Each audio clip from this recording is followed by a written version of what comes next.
நாளிலே இனிசை பாடி போற்றுவோம் இனிய தேவனே. இந்த அன்பெனும் பாதையிலே வரும் அர்த்தங்கள் ஆயிரமே, இந்த சுந்தர சோலையிலே வந்த சொந்தங்கள் ஆயிரமே. இவை எத்தனை அழகும் இறைவன் தரங்கள் இனிது வரைந்த கவிதையே. இதய தீபம் ஏற்றுவோம் இந்த நாளிலே இன்னிசை பாடி போற்றுவோம் இனிய தேவனே. வந்தவையோ சென்றவையோ சொந்தமென்று ஏதுமில்லை, கண்டவரோ கொண்டவரோ காலம் சொல்ல தேவையில்லை.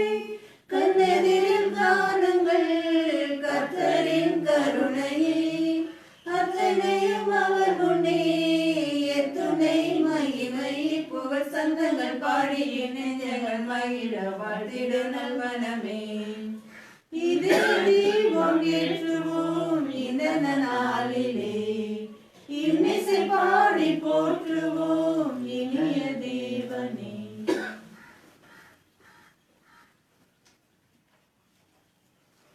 தந்தை மகன் தூயாவியாரின் பெயராலே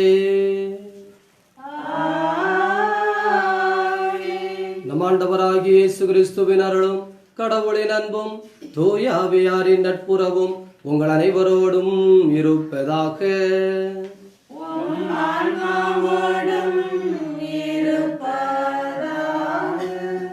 இயேசுவில் நல்லவர்களே, ஆண்டவருடைய அன்பு நிறைந்த குழந்தைகளே, ஒரு வீட்டிலே பிறக்கின்ற முதல் குழந்தை பெண் குழந்தையாக பிறந்ததென்றால் அடுத்து பிறக்கின்ற குழந்தைகளுக்கு இரட்டை அதிர்ஷ்டம். அந்த வீட்டிலே 2 தாய்மார்கள். எப்போதுமே பெண் குழந்தைகள் பிறப்பிலிருந்தே நாம் பார்க்க முடியும், தன்னுடைய சகோதர சகோதரிகளை நேசித்து வளர்க்கின்ற ஒரு தாய் பண்பைத்தான் செயல்படுத்துகிறார்கள்.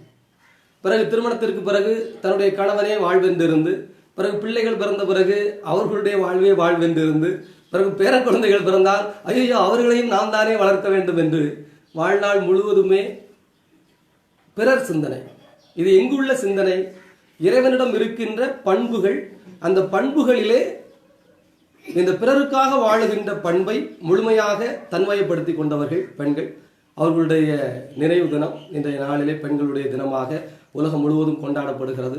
எனவே இந்த பெண்மை தாய்மை என்று வருகின்ற பொழுது அன்னை மரியாளுடைய பிறப்பு விழா இந்த நாளிலே இருப்பது மகிழ்ச்சியும் நிறைவுமாக நமக்கு இருக்கிறது. அன்னையினுடைய பிறப்பு திருச்சபையை ஒரு வளமைப்படுத்துகின்ற பிறப்பாக. நம்முடைய ஆலயங்கள் எல்லாமே மாதா கோவில்கள் என்றுதான் அழைக்கப்படுகின்றன. அது என்ன கோயிலாக இருந்தாலும் சரி. ஏனென்றால் தாய்க்கு பெருமை சேர்த்தல், தாய்மையை உயர்த்துதல் என்பது எல்லோருக்கும், எல்லா மதத்தில் இருப்பவர்களுக்கும் பிடித்த ஒன்றாகவே இருக்கின்றது. எல்லா நாட்டில் இருப்பவர்களுக்கும் உரிய ஒன்றாகவே இருக்கிறது. இதெல்லாம் நம்முடைய அறிவை தாண்டி, நம்முடைய சிந்தனையை தாண்டி, இரத்தத்தோடு இணைந்திருக்கிற இன்ஸ்டிங்க்ட், உள்ளிருக்கின்ற அந்த உயிர் ஆற்றலிலேயே நிறைந்திருக்கின்ற ஒரு தன்மை. ஆண்டவருடைய அன்பு பிள்ளைகளே, அன்னையினுடைய பிறப்பு விழாவிலே ஆழமாக ஜெபிப்போம். அன்னையினுடைய பிறப்பு விழாவிலே நம்மையே நாம் ஆண்டவருடைய பாதத்திலே ஒப்புக் கொடுப்போம். தெய்வீகத்தோடு வாழ்வதற்காக, புனிதர்களாய் வாழ்வதற்காகத்தான் நாம் படைக்கப்பட்டிருக்கின்றோம். அந்த புனிதத்தன்மையை வாழ்வாக்குவதிலே என்னென்ன சிக்கல்கள் இருக்கிறதோ அவற்றை தாண்டுவதற்கான அருளை அன்னை மரியாளிடம் ஒருக்கத்தோடு கேட்போம். இம்மண்ணிலே பிறந்து நம்மை போல வாழ்ந்து இதோ குடும்பத்திலே இருந்து குழந்தையை பெற்று அதையும் சமூக பணிக்காக, இந்த மக்களுடைய வாழ்விற்காக அந்த மகனையே உயிர் தியாகம் செய்கின்ற அளவிற்கு இந்த அன்னை வலுவுள்ளவளாக, நம்பிக்கையுள்ளவளாக, வாழ்க்கையை குறித்த புரிதல் உள்ளவளாக இருந்திருக்கிறார் என்று சொன்னால் அந்த அன்னை நமக்கு அன்னையாக இருப்பது மகிழ்ச்சியும் பெருமையும். மகிழ்ச்சியான முறையிலே நாம் அன்னையை நோக்கி இந்த நேரத்திலே ஜெபிப்போம். அன்னையே, தாயே, அமலோற்பவியே, அருள் நிறைந்தவளே, ஆண்டவனை பெற்றெடுத்தவளே, எங்களுக்கு உதவியே. இவ்வாறு நாங்கள் உம்மை புகழ்ந்து கொண்டே போகின்றோம். அம்மா, இந்த நல்ல நாளிலே உம்முடைய பிறப்பு எங்களுக்கு நிறைவை தருகிறது. உங்களுடைய பிறப்பு எங்களுக்கு நம்பிக்கை தருகிறது, உற்சாகத்தை தருகிறது. அன்னை எங்களோடு இருக்கிறார் என்பது, இதோ இந்த ஆண்டவரை பெற்றெடுத்த அன்னை எங்களோடு அன்னையாக இருந்து பராமரிக்கிறார் என்பது எங்களுடைய உள்ளத்திலே ஒரு ஒளியை பாய்ச்சுகிறது. உமக்கு நன்றி கூறுகிறோம் அம்மா. உம்முடைய பிறந்த தினத்திலே உம்முடைய அன்பு பிள்ளைகள் வேண்டுகிற வரங்களை, விருப்பங்களை, குறிப்பாக இந்த நாட்களிலே தூய ஆவியை நிறைவாக உமது திருமகனிடமிருந்து பெற்றுத்தாரும். தூய ஆவிக்காக ஜெபிக்கிற யாரும் தூய ஆவியை பெறாமல் போனதில்லை. அந்த ஆவி எங்களுக்குள் எல்லாவற்றையும், ஞானத்தையும், உடல் உள்ள சுகத்தையும், செய்கின்ற காரியங்களை தேர்ந்தெடுக்கின்ற சரியான வழிகாட்டுதலையும், வழிமுறைகளையும் காட்டுகின்ற ஆவியாக எங்களோடு இருக்க இந்த நாளிலே நிறைவாக பொழிந்தருளும். இத்திருப்பலியிலே கிறிஸ்துவில் மரித்த திருவாளர் ஆண்டோ பிரான்சிஸ் அவர்களது ஆன்ம இளைப்பாற்றிக்காகவும் நாம் சிறப்பாக ஜெபிப்போம். எல்லாம் வல்ல இறைவனிடமும் சகோதர சகோதரிகளே உங்களிடமும் நான் பாவி என்று ஏற்றுக்கொள்கிறேன். ஏனெனில் என் சிந்தனையாலும் சொல்லாலும் செயலாலும் கடமையில் தவறுகளாலும் பாவங்கள் பல செய்தேன். என் பாவமே என் பாவமே என் பெரும் பாவமே. ஆகையால் எப்பொழுதும் கனியான தூய மரியாதையும் வானதூதர் புனிதர்களையும் சகோதர சகோதரிகளே உங்களையும் நம் தேவனாகிய ஆண்டவரிடம் எனக்காக வேண்டிக் கொள்ள மன்றாடுகிறேன். எல்லாம் வல்ல கடவுள் நம் மீது இரக்கம் வைத்து நம் பாவங்களில் இருந்து விடுவித்து நம்மை நிலை வாழ்வுக்கு அழைத்துச் செல்வாராக. ஆமென். ஆண்டவரே இரக்கமாயிரும். ஆண்டவரே இரக்கமாயிரும். கிறிஸ்துவே இரக்கமாயிரும். கிறிஸ்துவே இரக்கமாயிரும். ஆண்டவரே இரக்கமாயிரும். ஆண்டவரே இரக்கமாயிரும். உன்னதங்களிலே கடவுளுக்கு மாட்சி உண்டாகுக. உலகினிலே நல்மனத்தோர்க்கு அமைதியாகுக. உம்மை புகழ்கின்றோம், உம்மை வாழ்த்துகின்றோம், உம்மை ஆராதிக்கின்றோம், உம்மை மாட்சிப்படுத்துகின்றோம். உமது மேலான மாட்சியின் பொருட்டு உமக்கு நன்றி கூறுகின்றோம்.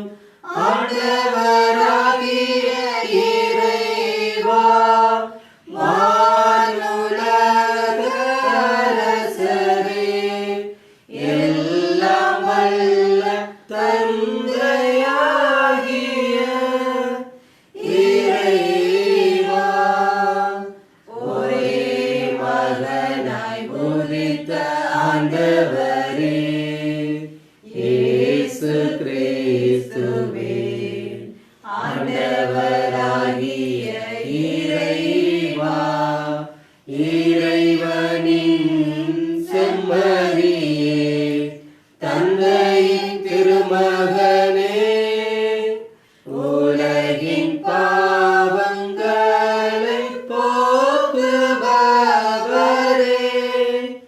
எங்கள் மேல் இரக்கமாயிரும். உலகின் பாவங்களை போக்குபவரே, எங்கள் மன்றாட்டை ஏற்றருளும். தந்தையின் வலப்பக்கம் வீற்றிருப்பவரே, எங்கள் மேல் இரக்கமாயிரும். ஏனெனில் இயேசு கிறிஸ்துவே நீர் ஒருவரே தூயவர், நீர் ஒருவரே ஆண்டவர், நீர் ஒருவரே உன்னதர். தூய ஆவியாரோடு தந்தையாகிய இறைவனின் மாட்சியில் இருப்பவர் நீரே. ஆமென். மன்றாடுவோமாக. இதய அமைதியே இறைவா, தூய கன்னி மரியா தம் திருமகனை பெற்றெடுத்தது எங்கள் மீட்பின் தொடக்கமாக இருக்கச் செய்தீரே. அந்த அன்னையின் பிறப்பு விழாவில் உம் அடியார்களாகிய எங்களுக்கு விண்ணக அருள் கொடைகளை ஏந்து நாங்கள் அமைதியில் வளர செய்தருளும். உம்மோடு தூயாவியாரின் ஒன்றிப்பில் இறைவனாய் என்றென்றும் வாழ்ந்து ஆட்சி செய்கின்ற எங்கள் ஆண்டவரும் உம் திருமகனுமாகிய கிறிஸ்து வழியாக உமை மன்றாடுகின்றோம். ஆமென்.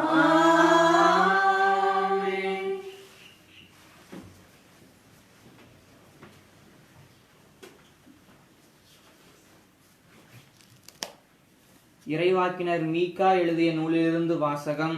அதிகாரம் 5, இறை வார்த்தைகள் 2 முதல் 5 முடிய.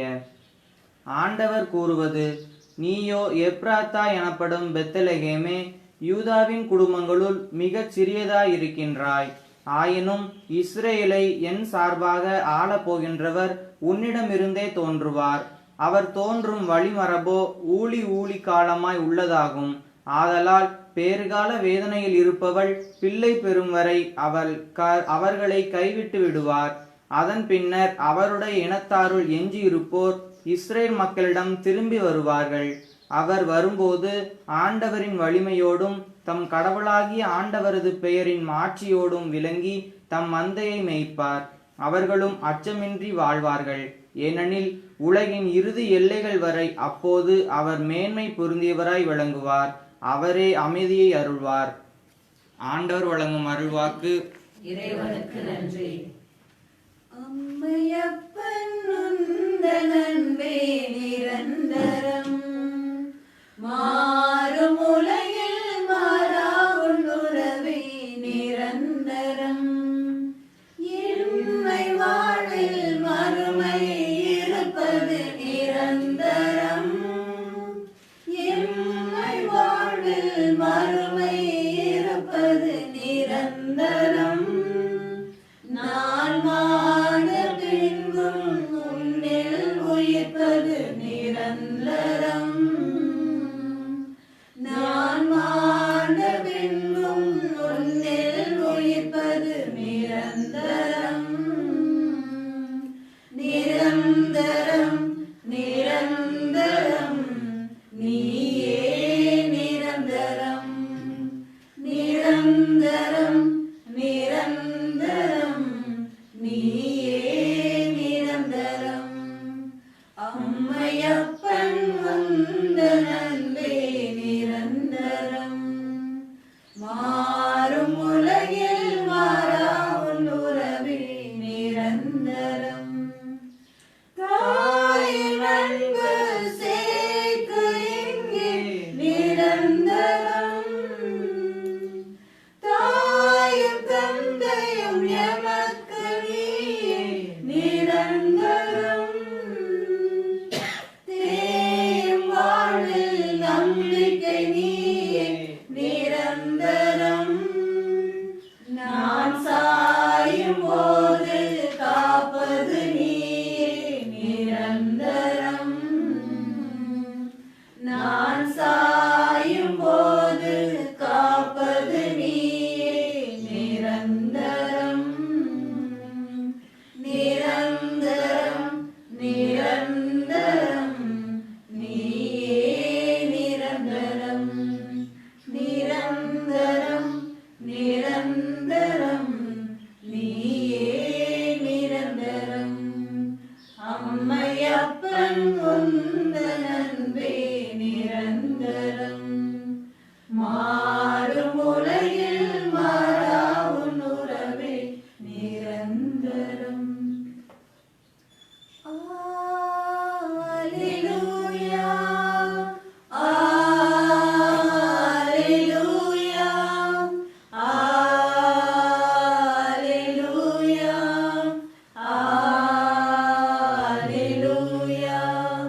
அல்லேலூயா அல்லேலூயா அல்லேலூயா அல்லேலூயா. ஆண்டவர் உங்களோடு இருப்பாராக.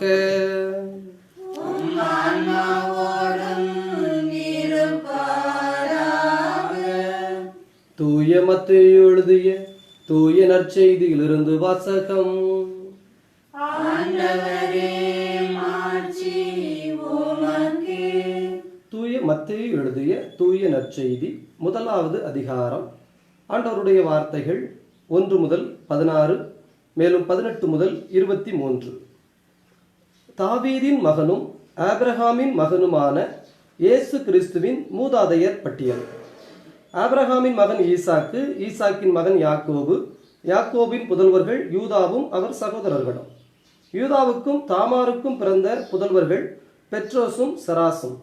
பெட்ரோசின் மகன் எட்சரோன், எட்சரோனின் மகன் இராம், இராமின் மகன் அமினதாபு, அமினதாபுவின் மகன் நகசோன், நகசோனின் மகன் சல்மோன், சல்மோனுக்கும் ராகாபுக்கும் பிறந்த மகன் போவாசு, போவாசுக்கும் ரூத்துக்கும் பிறந்த மகன் ஓபேது, ஓபேதின் மகன் ஈசாய், ஈசாயின் மகன் தாவீது அரசர், தாவீதுக்கு உரியாவின் மனைவியிடம் பிறந்த மகன் சாலமன், சாலமோனின் மகன் ரகயோவாம், ரகயோவின் மகன் அபியாம், அபியாமின் மகன் ஆசா, ஆசாவின் மகன் யோசபாத், யோசபாத்தின் மகன் யோராம், யோராமின் மகன் உசியா, உசியாவின் மகன் யோத்தாம், யோத்தாமின் மகன் ஆகாஸ், ஆகாசின் மகன் எசேக்கியா, எசேக்கியாவின் மகன் மனோசா, மனோசாவின் மகன் ஆமோன், ஆமோனின் மகன் யோசியா, யோசியாவின் புதல்வர்கள் எக்கோனியாவும் அவர் சகோதரர்களும்.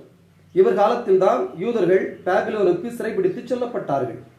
பாபிலோனுக்கு சிறைபிடித்து செல்லப்பட்ட பின்பு எக்கோனியாவுக்கு பிறந்த மகன் செயல்தியேல், செயல்தியேலின் மகன் செருபாபேல், செருபாபேலின் மகன் அபியூது, அபியூதின் மகன் எலியாக்கிம், எலியாக்கின் மகன் அசோர், அசோரின் மகன் சாதோக், சாதோக்கின் மகன் ஆக்கிம், ஆக்கிமின் மகன் எலியுது, எலியுதின் மகன் எலையசர், எலையசரின் மகன் மாத்தான், மாத்தானின் மகன் யாக்கோபு, யாக்கோபின் மகன் மரியாவின் கணவர் யோசேப்பு, மரியாவிடம் பிறந்தவரே கிறிஸ்து என்னும் இயேசு. இயேசு கிறிஸ்துவின் பிறப்பையொட்டிய நிகழ்ச்சிகள். அவருடைய தாய் மரியாவுக்கும் யோசேப்புக்கும் திருமண ஒப்பந்தம் செய்யப்பட்டிருந்தது. அவர்கள் கூடி வாழும் முன் மரியா கருவுற்றிருந்தது தெரிய வந்தது. அவர் தூய ஆவியால் கருவுற்றிருந்தார். அவர் கணவர் யோசேப்பு நேர்மையாளர். அவர் மரியாவை இகழ்ச்சிக்கு உள்ளாக்க விரும்பாமல் மறைவாக விலக்கிவிட திட்டமிட்டார். அவர் இவ்வாறு சிந்தித்துக் கொண்டிருக்கிற பொழுது ஆண்டவரின் தூதர் அவருக்கு கனவில் தோன்றி, யோசேப்பே, தாவீதின் மகனே, உன் மனைவி மரியாவை ஏற்றுக்கொள்ள அஞ்ச வேண்டாம். ஏனெனில் அவர் கருவுற்றிருப்பது தூய ஆவியால் தான். அவர் ஒரு மகனை பெற்றெடுப்பார். அவருக்கு இயேசு என பெயரிடுவீர். ஏனெனில் அவரது மக்களை அவர்களுடைய பாவங்களில் இருந்து மீட்பார் என்றார். இதோ கன்னி கருவுற்று ஒரு ஆண் மகவை பெற்றெடுப்பார். அக்குழந்தைக்கு இம்மானுவேல் என பெயரிடுவர் என்று இறைவாக்கினர் வாயிலாக ஆண்டவர் உரைத்தது நிறைவேறவே இவையாவும் நிகழ்ந்தன. இம்மானுவேல் என்றால் கடவுள் நம்முடன் இருக்கிறார் என்பது பொருள். ஆண்டவரின் அருள்வாக்கு.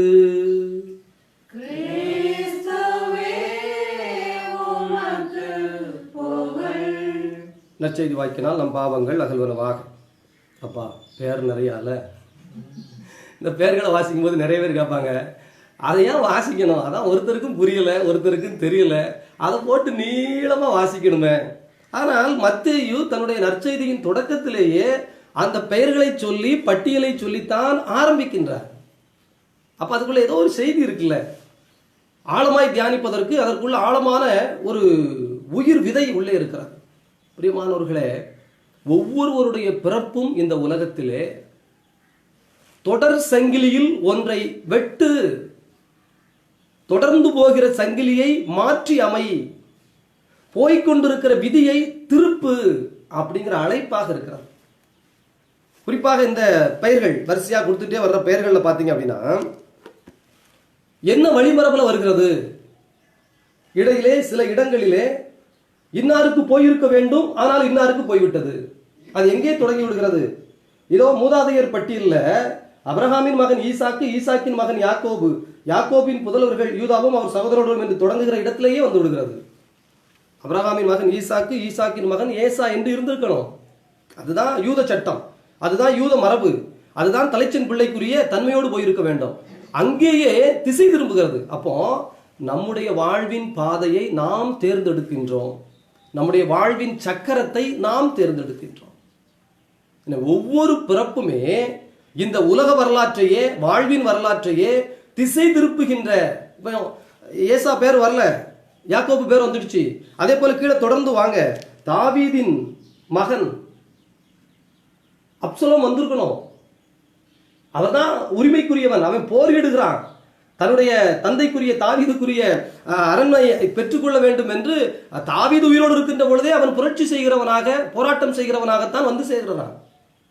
ஆனால் தாவீதுக்கும் அங்கே வருகிறது பாருங்க, உரியாவின் மனைவி. அப்போ இந்த இந்த இந்த செயின் இதுகளில் நம்ம கவனத்தை போக்கஸை உள்ள கொடுத்தோம்னா நம்ம வாழ்க்கையினுடைய அர்த்தம், இந்த அன்னை மரியாளுடைய பிறப்பை ஏன் கொண்டாடுகிறோம், நம்முடைய பிறப்பு எதற்காக, இந்த பட்டியல் எதற்காக கொடுக்கப்பட்டிருக்கிறது என்பது நமக்கு புரியும். பிரியமானவர்களே, மனித வரலாறு இப்படித்தான் இருக்கிறது. மனிதன் பிறக்கின்றான், பாவம் அவனை கவ்விக்கொள்ளுகின்றது, பாவச்சங்கிலி தொடர்கின்றது. ஆதாம் ஏவாள் பாவம் செய்தார்கள், அவருடைய பிள்ளைகள் கொலை செய்தார்கள், அடுத்து வந்தவர்கள் குழப்பத்தை ஏற்படுத்துகிறார்கள். வரிசையாக வரலாற்றை பார்த்தோம் என்றால் பாவம் பாவத்தை பெற்றெடுக்கின்றது. நம்ம வழக்கமாக சொல்றோம் இல்லைங்களா, திருமுழுக்கு கொடுக்கிற பொழுது எந்த பாவத்திலிருந்து விடுதலை பெறுவதற்காக திருமுழுக்கு கொடுக்கின்றோம்? ஜென்ம பாவம். அப்போ இந்த பாவம், ஜென்ம பாவம் யார் செய்த பாவம்? ஆதி பெற்றோர் செய்த பாவம். அப்போ ஜென்ம பாவம், ஆதி பெற்றோர் செய்த பாவம். அப்போ இந்த ஜென்ம அப்படிங்கிறத தூரம் எடுத்துட்டோம் அப்படின்னா, பாவம் நாம் சுமக்கின்ற பாவம் யார் செய்த பாவம்? பெற்றோர் செய்த பாவம். ஏன்னா இங்கே ஆதி எடுத்துட்டோம், இங்கே ஜென்மம் எடுத்துட்டோம். யோசித்து பாருங்க. அப்போ அப்பா அம்மா அல்லது பெரியவங்க சொல்லலாம், ஏன் பாவம் என் பிள்ளைய எப்படி சேரும்? மருத்துவமனைக்கு போகிறோம், சுகர் இருக்குன்னு சொல்லுதோம், உடனே அவங்க அடுத்து கேட்குற என்ன கேள்வி? அவங்க வீட்டில் அப்பா அம்மாவுக்கு சுகர் உண்டா? அவங்களுக்கு சுகருக்கா பார்க்க வந்தேன், ஏன் சுகருக்கு பாரியா, உண்டா இல்லையா? அப்போ ஒரு நோய் உடல் சார்பாக கடத்தப்பட முடியும் என்றால், ஆன்மா சார்பாக பாவத்திற்கான சார்பு நிலை கடத்தப்படாது என்று எப்படி சொல்ல முடியும்? பாவம் சார்ந்த சார்பு நிலை என்பது மனித பிறப்பினுடைய இயல்பிலேயே கொடுக்கப்படுகிறது. அதில் தான் நம்ம வந்து சேர்க்கிறோம். ஆனால் வலுவிருந்தால், உறுதி இருந்தால், தெளிவிருந்தால், திடம் இருந்தால், ஆண்டவரை பற்றி கொள்ளுகின்ற மனப்பற்று இருந்தால், அந்த சங்கிலியை உடைத்து விட்டு நாம் புதிய வாழ்வாக ஆரம்பிக்க முடியும். இதற்கு நான் பெரிய ஆசிரியரோட வந்திருக்கணும் அல்லது பெரிய விஷயமா வந்திருக்கணும் அப்படின்னு இல்லை. அதான் இன்றைக்கு முதல் வாசகம். இதோ ஆண்டவராகிய கடவுள் இஸ்ராயேல் மக்களை பார்த்து அடிக்கடி சொல்வதுதான், இஸ்ராயேலை கேள், நீ பெரிய இனம் என்பதற்காக இந்த உலகத்திலே பெரிய மாற்றத்தை கொண்டு விடுவாய் என்று நான் உன்னை தேர்ந்தெடுக்கவில்லை. உலகத்தில் இருக்கிற இனங்களிலெல்லாம் நீ அற்பன், புழு, சிறியவன், ஆனால் உன்னை தேர்ந்தெடுத்தேன். பெரிய பெரிய மாற்றங்கள் எல்லாம் எளிய எளிய காரியங்களிலிருந்து, சாதாரண காரியங்களிலிருந்து தான் பிறக்கிறது. ஆண்டவருடைய அந்த பிள்ளைகளே, இப்பதான் இயேசு கிறிஸ்துவின் பிறப்பையொட்டிய நிகழ்ச்சிகளுக்கு நம்ம அர்த்தத்துக்கு போகிறோம். என்ன அர்த்தம்? ஒவ்வொருவருடைய பிறப்புமே சாதாரண பிறப்பு தான். இயேசு பிறக்கின்ற பொழுது இந்த உலகம் முழுவதும் ஒரு மீட்பர் என்று கொண்டாடி விடவில்லை. அவருடைய மரணம் அன்னை தெரசாளுடைய விழாவை கடந்த நாட்களிலே கொண்டாடினோம். அவருடைய பிறப்பு நம்மை போன்ற பிறப்பு தான். நம்மை போன்ற ஒரு அருட்சகோதரியாகத்தான் அவருடைய வாழ்வு தொடங்குகிறது, பயணம் போகிறது. ஆனால் இந்த இரண்டாவது பிறப்பு, இந்த பாவச்சங்கிலியை அறுத்து விட்டு தன்னுடைய பிறப்பை, இரண்டாவது பிறப்பை உறுதி செய்தார் பாருங்கள். அங்கே அவர் தனித்தன்மையை பெறுகிறார். இப்போ இந்த வாரம் முழுவதுமே நமக்கு ஒரு கான்செப்ட் போயிட்டு இருக்கு.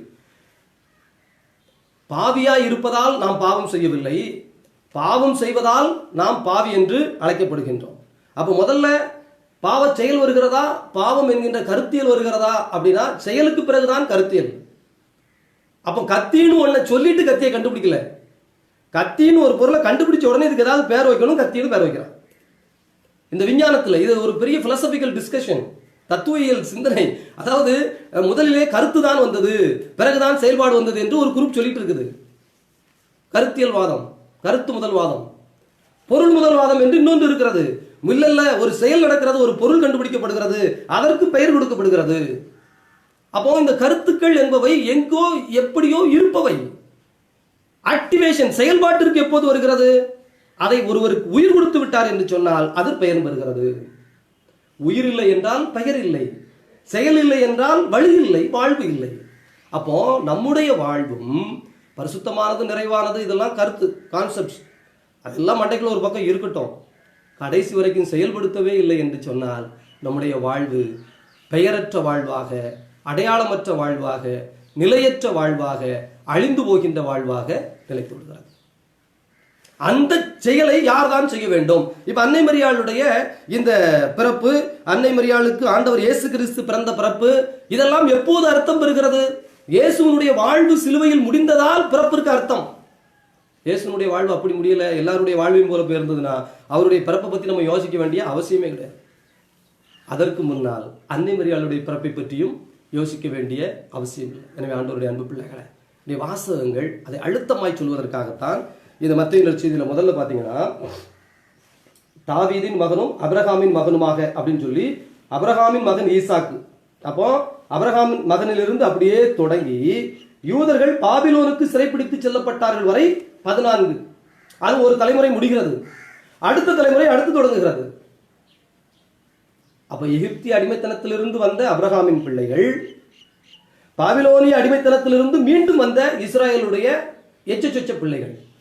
அப்போ அடிமை என்கின்ற இருளித்தனத்திலிருந்து, பாவத்தின் பிடியிலிருந்து, நம்ம நேற்று சொன்னோம் இல்லைங்களா, எனக்கு பய பிடிச்சிருக்கு, என்னெல்லாம் பய பிடிச்சிருக்கு, பொறாமை பய பிடிச்சிருக்கு, கோப பய பிடிச்சிருக்கு அப்படின்னு நமக்கு என்னென்னலாம் இருக்கோ அதெல்லாம் நம்ம சொல்லிக்கிறோம் இல்லைங்களா. சோம்பேறிங்கிற பேய் எதா இருந்தாலும் அது நம்ம பிடித்திருக்கிறது அப்படின்னா, இஸ்ராயல் மக்களை போல நாம் அடிமைத்தனத்திலே, எகிப்திய அடிமைத்தனத்திலே கிடந்த, பாபிலோனிய அடிமைத்தனத்திலே கிடந்த, நம்ம எல்லோருக்குமே எகிப்திய அடிமைத்தனம் தெரியும். பாபிலோனிய அடிமைத்தனம் ரொம்ப நம்ம யோசிக்கல, நம்ம ரொம்ப தியானிக்கல.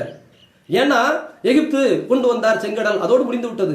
அப்ப ஒவ்வொரு முறையும் செங்கடலை கடந்துதான் கொண்டு வந்தாரா? இல்ல. பாபிலோனிய அடிமைத்தனத்திலிருந்து அவர் மீண்டும் எஸ்ரா நெகேமியா காலகட்டத்தில் பாத்தீங்கன்னா அவர்கள் தீர்மானித்து வருகிறார்கள்.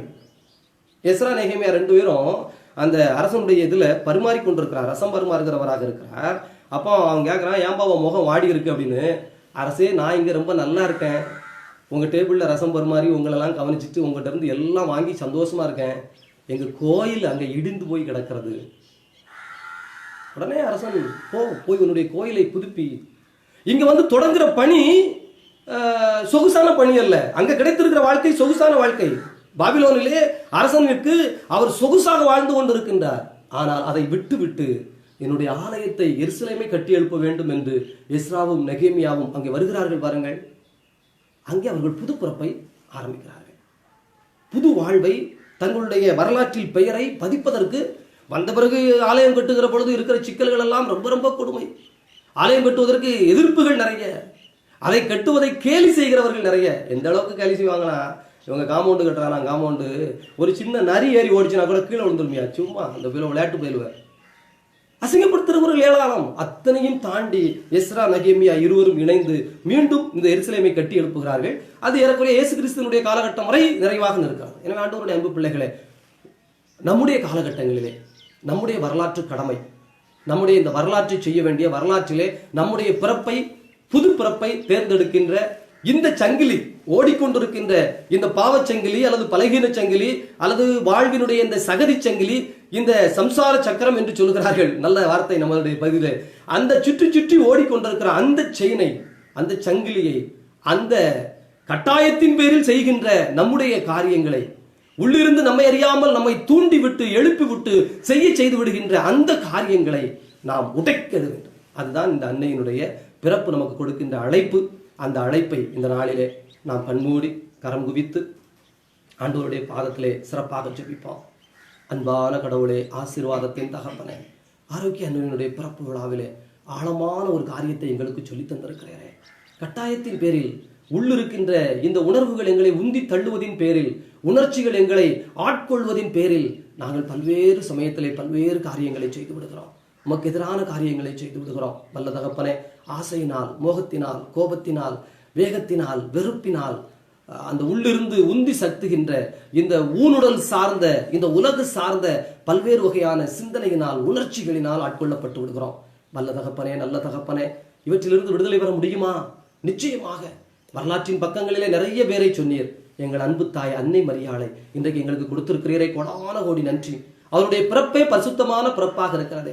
அவர் ஆண்டவர் இயேசு கிறிஸ்துவை பரிசுத்தமாக பிறக்கச் செய்தார் என்பதல்ல, அவருடைய பிறப்பையே நீர் பரிசுத்த பிறப்பாக ஏற்படுத்தி கொடுத்தீரே. எங்களுக்கு எப்படி தெரிகிறது? நல்ல தகப்பனே, நல்ல தகப்பனே, இதோ வாழ்வின் பின்னோக்கிய பார்வை அல்லவா, எங்கள் வாழ்க்கையை பின்னோக்கி பார்க்கின்ற வாழ்வை எங்களுக்கு தாரும். இதோ நாங்கள் இங்கிருந்து பார்க்கிற பொழுது கடந்த தொடக்கத்தில் இருந்த எங்களுக்குள் இருந்த பாவங்கள், பலகீனங்கள், இந்த உலகு சார்ந்த செயல்பாடுகள், விட்டுக் கொடுக்க முடியாத தன்மைகள், ஏற்றுக்கொள்ள முடியாத மனப்பான்மைகள், எங்களுடைய உணர்வுகளுக்கு, உணர்ச்சிகளுக்கு அடிமைப்பட்டு நாங்கள் செய்த செயல்பாடுகள் அத்தனையும் விட்டு இந்த நாட்களிலே வெளிவந்திருக்க வேண்டும். ஒரு தாய் அழகாக சொன்னார்கள், ரொம்ப மென்மையாக பண்போக நடந்து கொண்டிருந்தார்கள். நான் அவர்களை புகழ்ந்து சொன்னேன், மகிழ்ந்து சொன்னேன், அம்மா, இந்த வயதிலே 62 வயதிலே நீங்கள் இவ்வளவு பொறுமையாக இவ்வளவு அன்பாக காரியங்களை செய்கிறீர்களே, உங்களை பார்க்க பார்க்க எனக்கு மனம் குளிர்கிறது, உங்களுக்குள் ஒரு புனிதத்தன்மையை பார்க்கிறேன் என்று சொன்னேன். அந்த 62 வயது தாய் சொன்னார்கள், அப்படிலாம் இல்லை ஃபாதர், கல்யாணம் முடிச்சு வந்த புதுசுல இந்த வீட்டில் நாம் பண்ண ரகலையெல்லாம் பார்த்தீங்கன்னா எனக்கு ஒரு பயம் இருந்துகிட்டே இருந்தது ஃபாதர். யாரை பார்த்தாலும் இந்த வீட்டில் நம்மளை இப்படி பண்ணிடுவாங்களோ அப்படி பண்ணிடுவாங்களோன்னு நிறைய கொடுமை பண்ண ஃபாதர். ஆனால் வளர வளர ஆண்டவரை அனுபவிக்க அனுபவிக்க என் சிந்தனைகளே வேற விதமாக மாறிடுச்சு ஃபாதர். இன்னைக்கு நான் இப்படி இருக்கிறேன் ஃபாதர். நீங்கள் புகழ்கிற அளவுக்கு நான் தகுதியற்றவள். வந்த பொழுது என்ன பண்ணேன்னு என் வீட்டுக்காரர்கிட்ட கேளுங்க, இதோ எங்கள் நாத்தனார்ட்டெல்லாம் கேளுங்க, சொல்லுவாங்க. நான் ஒத்துக்கிறதுல வருத்தப்படலை ஃபாதர். பிரியமானவர்களே, அந்த தாய் இந்த நேரத்தில் என் கண்களுக்கு வருகிறார். நம்முடைய ஜெபத்திலே அந்த தாயை முக்கியமாக வைப்போம். 62 வயதிலே அவர் அந்த முதிர்மையை பெற்றிருந்தார், கனிவை பெற்றிருந்தார். தன்னுடைய வாழ்க்கையிலே அவருடைய முகத்திலே ஒரு ஒளி தோன்றுகின்ற அருளை பெற்றுவிட்டார். ஆனால் தொடக்கம் அப்படி அல்லதான்.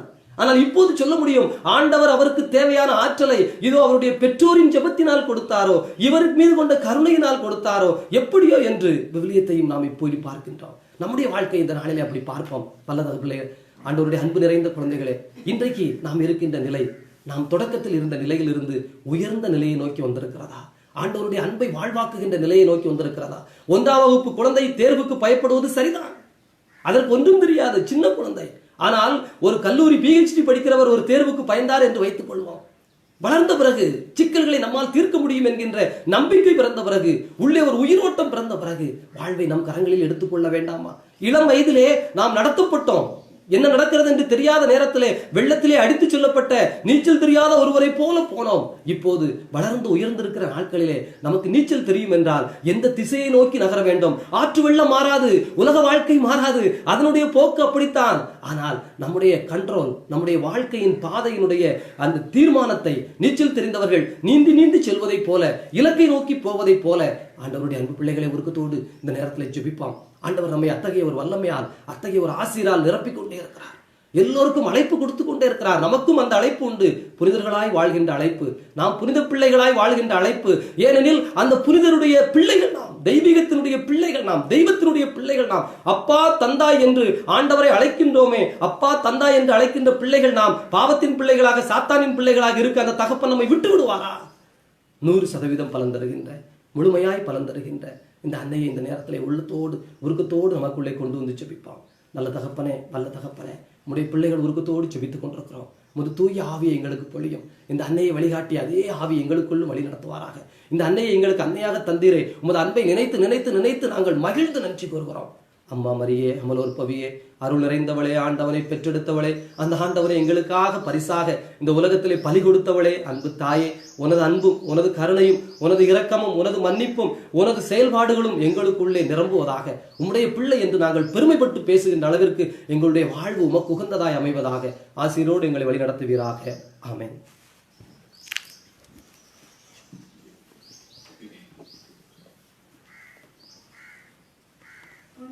பொருளுமில்லை என்னிடத்தில் ஒன்றுமில்லை, உன்னிடத்தில் என்னை கொடுத்தேன். ஒன்றும் பொருளுமில்லை என்னிடத்தில் ஒன்றுமில்லை, உன்னிடத்தில் என்னை கொடுத்தேன்.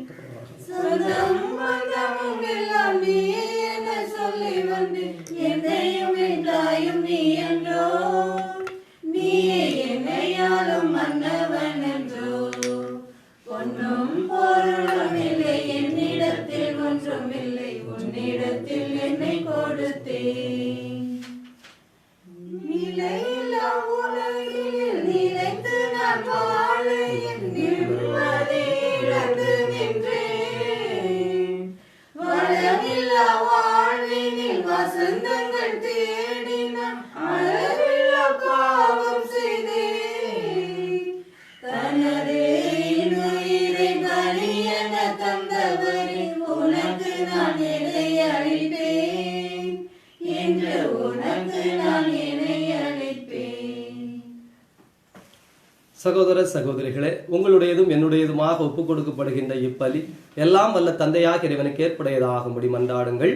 ஆண்டவர் தம் பெயரின் புகழ்ச்சிக்காகவும் ஆட்சிக்காகவும் நமது நன்மைக்காகவும் புனித திரு அவை அனைத்து நன்மைக்காகவும் உமது கைகளில் பலியை ஏற்றுக்கொள்வாராக. இதய அமைதியே இறைவா, அன்னை மரியாளின் பிறப்பு எங்களின் பிறப்பை ஆய்வு செய்ய சொல்கிறது. ஆகவே எங்கள் பிறப்பு முதல் இந்நாள் வரை எங்களுடைய எண்ணங்கள், உள்ளங்கள், உணர்வுகள், செயல்கள், சிந்தனைகள், ஆற்றல், வல்லமை, விருப்பு வெறுப்புகள், எங்களுடைய பண்பு, நலன்கள், பலகீனங்கள் அனைத்தையும் உமது பாதத்திலே காணிக்கையாக ஒப்புக் கொடுக்கின்றோம். இந்நாளில் இருந்து இவற்றில் நன்மையையும் உண்மையையும் உண்மையே நாங்கள் இந்நாளும் பற்றி வாழ்கின்ற உள்ளம் எங்களுக்குள் தேர்ந்தெடுக்கப்படுவதாக எங்கள் ஆண்டவராகிய கிறிஸ்து வழியாக உமை மன்றாடுகின்றோம். ஆண்டவர் உங்களோடு இருப்பாராக.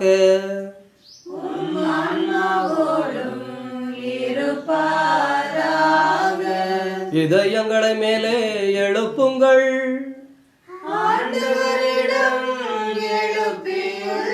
நம் இறைவனாகிய ஆண்டவருக்கு நன்றி கூறுவோம்.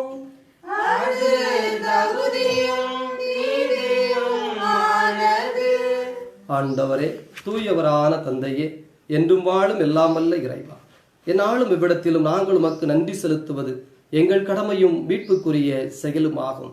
மிகச் சிறப்பாக புனித கன்னி மரியாவை இந்நாளில் நாங்கள் நினைவு கூறுகின்றோம். அவருடைய நன்றி கலந்த புகழ்ந்துரையால் உமது கனிவை எந்நாளும் நாங்கள் ஏற்றி போற்றுகின்றோம். ஏனெனில் உலகெங்கும் அதன் இறுதி எல்லை வரை நீர் அரும்பெரும் செயல்கள் பல புரிந்துள்ளீர். சிறப்பாக அடியாரின் தாழ்நிலையை கண்ணுற்று அவர் வழியாக மனித மீட்பின் காரணமாம் திருமகன் எங்கள் ஆண்டவர் இயேசு கிறிஸ்துவை எங்களுக்கு அளித்ததால் உமது இரக்கப் பெருக்கை எல்லா காலங்களிலும் நீடிக்க செய்து வருகிறீர். ஆகவே விண்ணக தூதரோடு இணைந்து போற்றி புகழ்ந்து அக்களித்து பாடுவதாவது: வான்படைகளின் கடவுளம் ஆண்டவர், விண்ணகமும் மன்னகமும் உமது மாட்சியால் நிறைந்துள்ளன. உன்னதங்களிலே ஓசன்னா, உன்னதங்களிலே ஓசன்னா. ஆண்டவர் பெயரால் வருகிறவர் ஆசி பெற்றவர். உன்னதங்களிலே ஓசன்னா, உன்னதங்களிலே ஓசன்னா. இதய அமைதியே இறைவா, நீர் மெய்யாகவே தூயவர், தூய்மை அனைத்திற்கும் ஊற்று. ஆகவே உம்முடைய தூய ஆவியை பொழிந்து இக்காணிக்கைகளை தூய்மைப்படுத்த வேண்டும் என மன்றாடுகிறோம். இவ்வாறு எங்கள் ஆண்டவர் இயேசு கிறிஸ்துவின் உடலும் இரத்தமுமாக எங்களுக்கு இவை மார்வனவாக. அவர் பாடுபட உளம் கனிந்து தம்மை கையளித்த போது அப்பத்தை எடுத்து நன்றி செலுத்தி அதை பிட்டு தம் சீடர்களுக்கு அளித்து கூறியதாவது: அனைவரும் இதிலிருந்து பெற்று உண்ணுங்கள், ஏனெனில் இது உங்களுக்காக கையளிக்கப்படும் என் உடல்.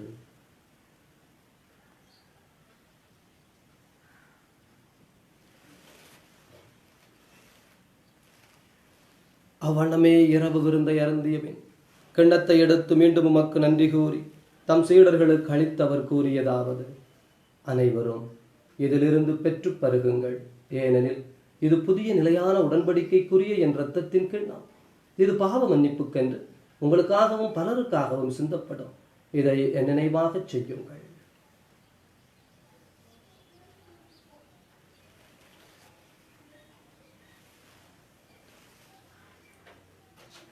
நம்பிக்கையின் மறை பொருள்: நீர் வருமளவும் உமது இறப்பினை அறிக்கையிடுகின்றோம், உமது உயிர்ப்பினையும் எடுத்துரைக்கின்றோம்.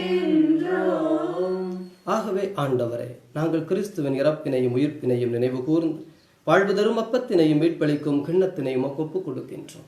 திரும்ப நின்று ஊழியம் புரிய தகுந்தவர்களை எங்களை ஏற்றுக்கொண்டீர். எனவே உமக்கு நன்றி செலுத்துகின்றோம். மேலும் கிறிஸ்துவின் உடலிலும் இரத்தத்திலும் பங்கு கொள்ளும் எங்களை தூய் ஆவியானவர் ஒன்று சேர்க்க வேண்டும் என உம்மை தாழ்மையுடன் மன்றாடுகிறோம். ஆண்டவரே, உலகம் முழுவதும் பரவி இருக்கும் அது திரு அவையை நினைவு கூர்ந்தரணும்.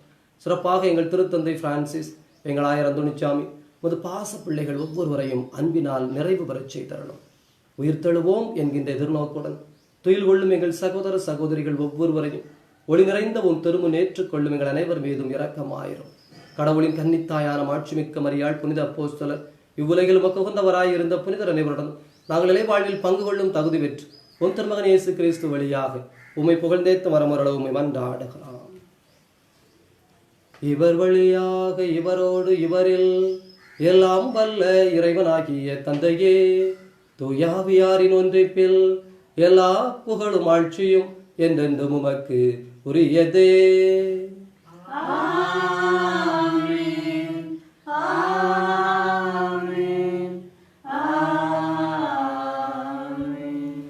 நம் ஆண்டவர் இயேசு கிறிஸ்து ஜெபிக்க கற்றுக் கொடுத்தார். இணைந்து மகிழ்ந்து விரும்பி ஜெபிப்போம். இருக்கிற எங்கள் தந்தையே, உமது பெயர் தூயதென போற்றப் பெறுக. உமது ஆட்சி வருக. உமது திருவிழம் விண்ணுலகில் நிறைவேறுவது போல மண்ணுலகிலும் நிறைவேறுக.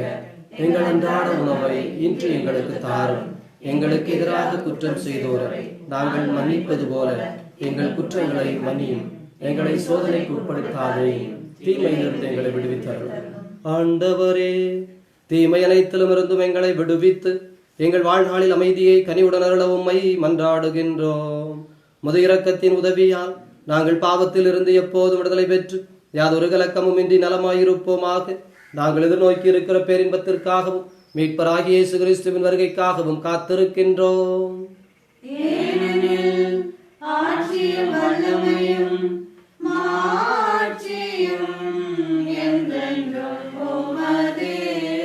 ஆண்டவரே இயேசு கிறிஸ்துவே, அமைதியை உங்களுக்கு விட்டு சொல்கிறேன், என் அமைதியையே உங்களுக்கு அளிக்கிறேன் என்று உம் திருத்தூதர்களுக்கு மொழிந்தீரே. எங்கள் பாவங்களை பாராமல் உமது திரு அவையின் நம்பிக்கையை கண்ணோக்கி அதற்கு அமைதியையும் ஒற்றுமையும் தந்தருள்வீராக. என்றென்றும் வாழ்ந்து ஆட்சி செய்கின்றவர் நீரே. ஆண்டவருடைய அமைதி உங்களோடு என்றும் இருப்பதாக.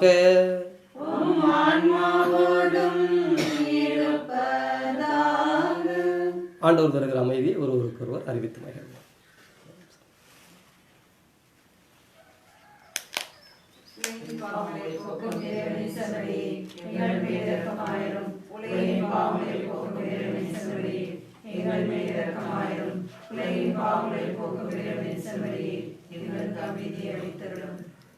இதோ இறைவனின் செம்மறி, இவரே உலகின் பாவங்களை போக்குகின்ற தெய்வம். இந்த தெய்வத்தினுடைய விருந்துக்கு அழைக்கப்பட்டிருக்கிற நாம் அனைவரும் பேர் பெற்றவர்கள்.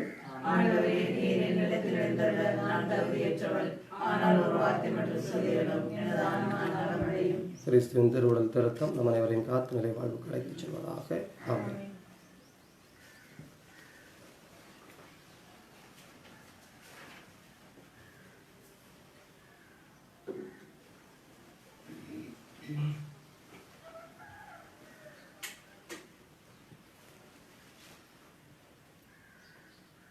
மன்றாடுவோமாக. இதய அமைதியே இறைவா, உம் அன்பு பிள்ளைகள் நாங்கள் உமது திரு பிரசன்னத்தால் நிரப்பப்பட்ட கிருபைக்காய் உமக்கு நன்றி கூறுகின்றோம். இத்திரு அருளின் ஆற்றலால் உடனிருப்பின் வல்லமையால் உமது கரம் பிடித்த பிள்ளைகளாய் எந்நாளும் எல்லா இடங்களிலும் நிறைந்து வாழ வரம் தந்தருளும். ஆண்டவராகிய கிறிஸ்து வழியாக உமை மன்றாடுகின்றோம். ஆண்டவர் உங்களோடு இருப்பாராக.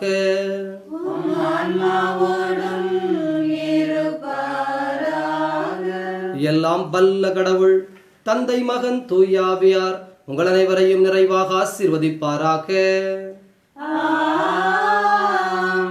உயிர்த்த கடவுளின் உண்மை பிள்ளைகளாக சென்று வாழுங்கள். பேரின்பம் தொடரட்டும்.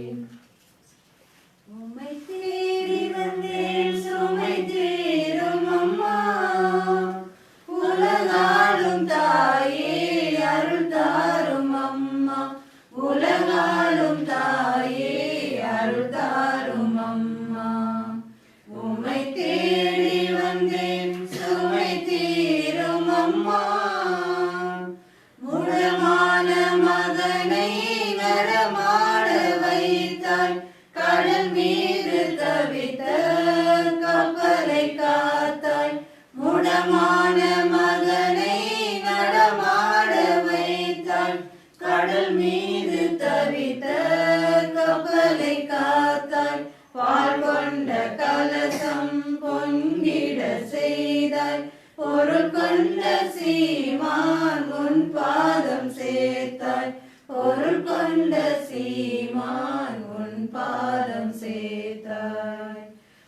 அழைத்தேன்